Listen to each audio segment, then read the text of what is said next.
there's two sides of the coin here. The first side of the coin is like, if you've got money, this could be an amazing time for you for the next several years. But if you're broke, it may only get worse for you. Former Home Depot CEO clears the smoke from Biden's deceptively correct jobs report.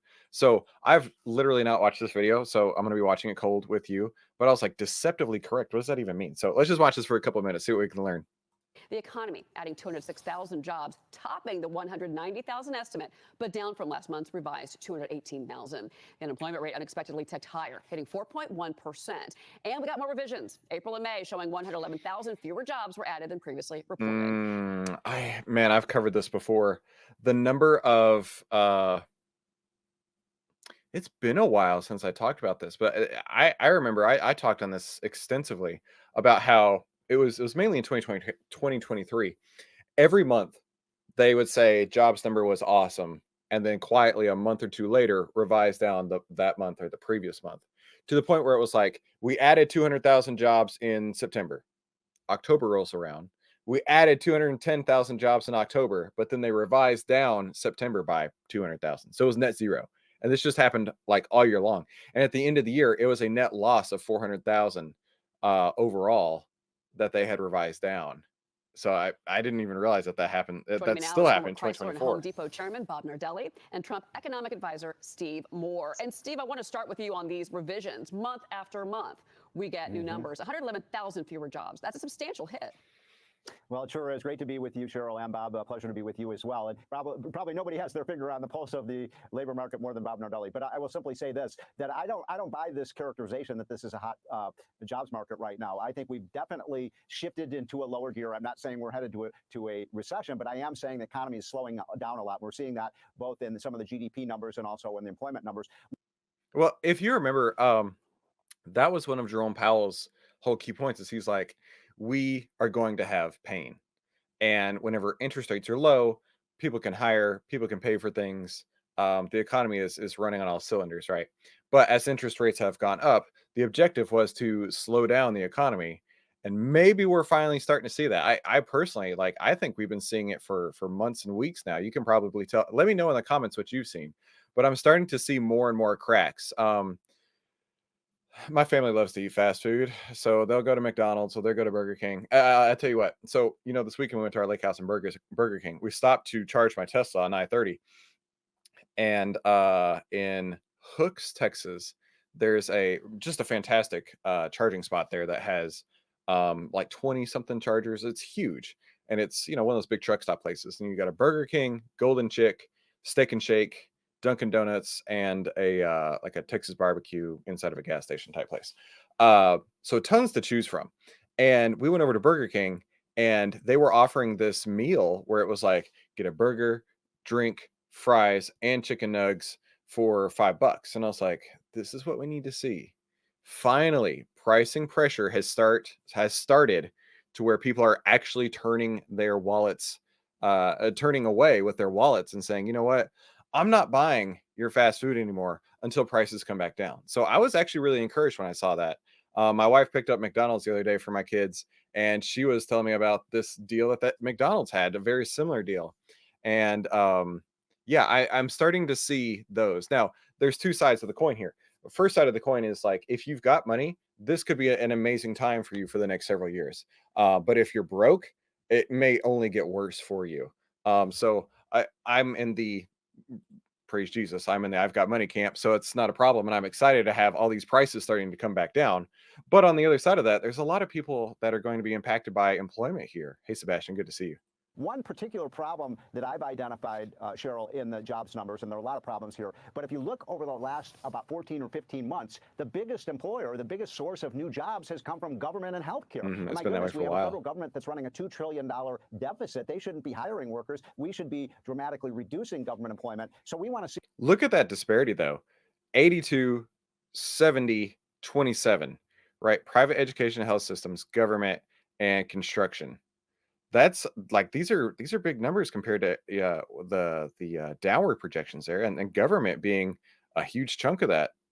see more of the people who are making things in the American economy getting jobs, but that just isn't happening. So I don't view this as a bright. And my question whenever these numbers come out is, okay, if they say that we've made all these jobs, where did they go when they get revised out? Whose job didn't count? Like how do we math it up? But then when we math it down, we don't really talk about it. It's just revisions down. Or rosy picture with the labor market right now. Bob, what is your assessment of the job market right now? Yeah, thank you, Cheryl, for having me on. And Steve, thank you for the compliment, but you're really the smartest guy on here today. Look, I just want to add to Steve's comments. I call that number, Cheryl, deceptively correct. As you pointed out, every month it gets adjusted. So the 206,000 jobs, again, Steve is right. The second largest employer last year was the government, and they're back on the same track again this year. There is no GDP generated by government jobs. And what was totally absent in that chart you just showed, where's manufacturing? Last month, there was 2,000 less manufacturing jobs. The unemployment rate is up year over year.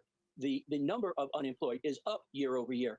You know, and this is all attributed to this administration, Cheryl, in my opinion.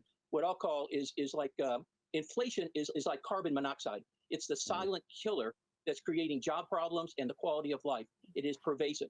People are still. Oh yeah, we're all seeing that. We're all seeing how inflation has really like cut into our quality of life, right? I mean, please tell me, have you actually gone to the grocery store and it not been double what it was just a couple of years ago? I mean, we got our groceries delivered and I'm loading up the cart and adding our regulars and I'm like, how much does it cost now? Oh my gosh. Still using dynamic pricing, Steve, to your point, and we're continuing to suffer under reckless spending that's causing this Oh, problem. here we go. This is cumulative change. Awesome. This is actually awesome. Something I wanted to see. Consumer prices across all goods, 19%. Gas prices up 46%. Credit card debt up 44%. Hourly wages are down. 30-year mortgages are up 150%, and the interest rates and groceries up 20%. We'll cut it off here, but I'm looking at this kind of like you are, and I'm thinking, where is the relief going to come from? Right? Under Biden, we have seen just tremendous inflation across the board.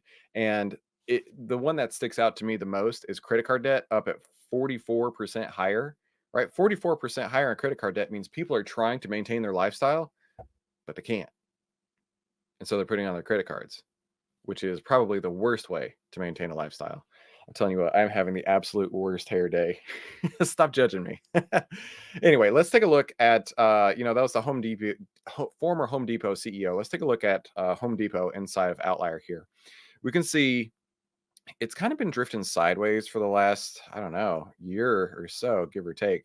But we did just get a sell signal here in Outlier a couple of days ago. And watching the performance summary, you can see a 28.62% return using Outlier signal. So not too shabby.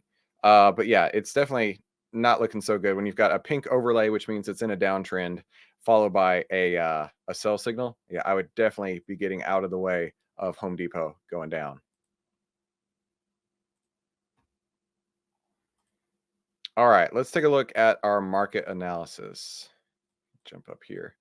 Welcome to the Outlier Trading Room. This is how to trade in only 10 minutes a day and exactly how to take the guesswork out of trading. And for those of you who don't know me, my name is Christopher Ewell. I've twice been awarded top 100 people in finance, and I've been successfully trading since 2009. I'm a partner with Outlier, and this is my style of trading using Outlier. So Outlier delivers you new opportunities every single day. So we're going to be using the golden ticket trading strategy today. This is the 8 steps to turn profit hacking into pure gold. So let's take a look at it. Take a look at the market. We're going to trade with the trend of the market. We're going to start there and let the market tell us which direction it's going. And we're going to go to the SPY, and we're going to see, it continues to push higher, right? We're going to be covering on Friday's web class just how important it is to trade with the trend, right? Don't get in the way. Don't fight this stuff. Don't ever say it has to go down. I'll share a little story real quick, but I used to follow this one trader, and this was when Tesla was just going up gangbusters like every single day. And I remember listening to him. He said, okay, that's it. I'm taking out shorts right here. I'm going to start buying puts on this because it has to go down at some point. And so it's like, what? Trust me, I learned my lesson many, many times over, but this is the day I stopped following this guy. That's akin to stepping on the train track as the train is moving at you at 70 miles an hour and saying, you have to stop and you have to turn around. Bro, the market does not care what your opinion is. If it's going up, get the heck out of the way or get on board the train. Don't get in front of it. Yorin, good to see you. Leo, hey man. So yeah, the SPY is moving up, that's for sure. Let's take a look at market breadth.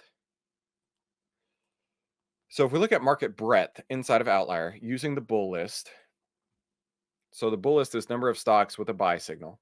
Using the bull list, we're going to drop the 5, add the 10, and we can see that, yeah, that is definitely continuing to push higher. The bull list, the number of stocks on the bull list is growing day after day. So definitely a green light on my end to go long. Now, before we put on any new trades, we need to do the number one thing we have to do is reduce risk before adding new trades. And we are going to be doing that today, big time. This is the exact reason, the number one perfect exact reason why you must position size correctly, right? This trade could have been awesome, right? Rather than being down 4%, it could have been up 4%. We could have been rolling options, all that stuff. But there are times where trades don't work out. And this is a perfect example of why having position sizing like correct is so important. Because Larry Height, he was one of my mentors, and his big quote is you can't win if you don't bet. And you can't win if you don't bet, and you can't bet if you've lost all your chips. And what he means by that is, you've got to take educated guesses, right? You've got to go with the best information that you have at your fingertips. And it's not always going to be a winning trade, but it'll keep you in the game if you just make sure that you don't oversize your positions, right? Don't go in too big onto anything and everything expecting, hey, this is going to go out. You don't just fully believe. Yes, exactly, right. Have all the data in the world, but sometimes it just doesn't work out. And that's why having position sizing is so important. So important. So, I mean, granted, it's like $1.50 off, but when it's a $20 stock, $1.50 is 5% in this case. So we do need to take off that trade right now before we do anything else. So it's CENX, CENX. We are currently in the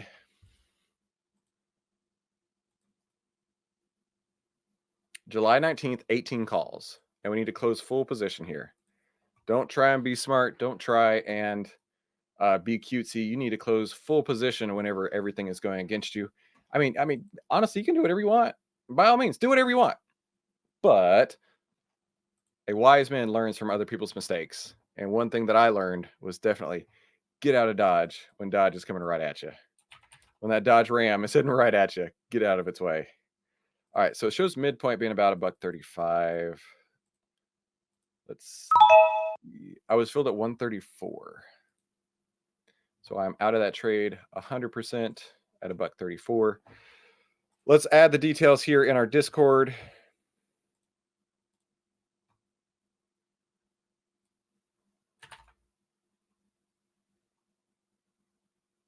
There's CENX right there. Hey, what's this button do? That's new. Forward. Reply. All right. Replying back to that, today is the 9th. We're closed CENX. That was the 18 calls. Got filled at $1.34. Where did we get in at? What was the price that we got in at? $264. Ugh. 18 calls, 264. Got out at 134. All right. So unfortunately on this trade, not a great trade. It was a 49% loss on the options. However, portfolio impact was only 4.1%. And below half ATR, right? That's the important part. Right? My max that I want to lose on any one trade is 5% of my portfolio. Okay. The max. And normally when I lose, it's like that. It can be anywhere from 10 basis points to 2% normally. And sometimes, one like this pops through at 4%. But I'm telling you, at some point, we're going to have monster giant winners, or it's going to be 100, 200, 300% winners, and it makes up for these little losers. So don't stress about it, but do position size correctly. I can't stress that enough, right? You want to get in this game. You're not going to survive if you don't position size correctly. Let's go on to the next step here. I am flat at the market right now. So let's look at the bull and bear signals. Bull and bear signals on the watch list here. I know, dude. I know. I'm not happy about it either. Overlay, uptrend, green. Oh, is it moving that quick? You can't get out 130. I got out 134. I don't know why. Okay, so we got several of these. I've already copied these and filtered off the ones that are over 1 million shares, dropped them into my bull list over here, and the only one that's pulling through is F Wonk. I don't know what it is, but it's a funny name, Fwonk. Fwonk. It does have an order block, but that's about $5 ahead. I would be very ecstatic if we had to run into that order block up there. That'd be a great thing. So let's take a look at the next step. We've already filtered. We've already made sure there's no order blocks in our way. It's $5 up, so that's a good thing if we can reach that high. No earnings in the next 3 days. Price is moving in our direction. That's what we want to see. 10 over 20, price over 50. Next is checking the back test here on Fwonk. Making sure it has positive expectancy. I had a conversation with, oh man, you couldn't get out. You got a 125, Jorn. That stinks. Oh geez, I don't know what that sounded like, but it probably didn't sound great. I just murdered my mic right there. I had a conversation with Dr. Michael Sinclair yesterday. I don't know if you guys remember him. He's my my personal physician, talking about different trades and such. And he was asking, what is the bare bones? What do I need to know about Outlier and how to use it? And I said, look for green overlays with buy signals. That is like the holy grail in this case. You get a green overlay, which means it's trending upward, with a buy signal. That's everything you could ever want to see. And the last thing you need to do is double check that you have positive expectancy, right? Because green overlays with buy signals sound great, but if you don't have positive expectancy, it means nothing, right? So in this case, we have 50.22%, which is exactly what we want to see. And so let's go on to the next step. We're going to look at the option chain. This is the criteria that I'm looking at here. Let's go to Fwonk, Fwonk. Fwonk. That sounds like, you remember the old school Batman shows where it was like, bam, smash, Fwonk. That's what it reminds me of. Yeah, I won't be trading this. Check that out. It's very wide. So I usually like to look around 80 delta. There's no open interest at 85. There's 224 at the 75 delta, which is okay. I would be interested in that. But this is nearly $2 wide in spread. My limit is 50 cents wide. So it is far and away too much for me. No, I'm not in Shell. We got out of Shell a couple days ago. Did I forget to put it on? Did I forget to write it down? Yeah, we closed Shell yesterday. How's Shell doing today?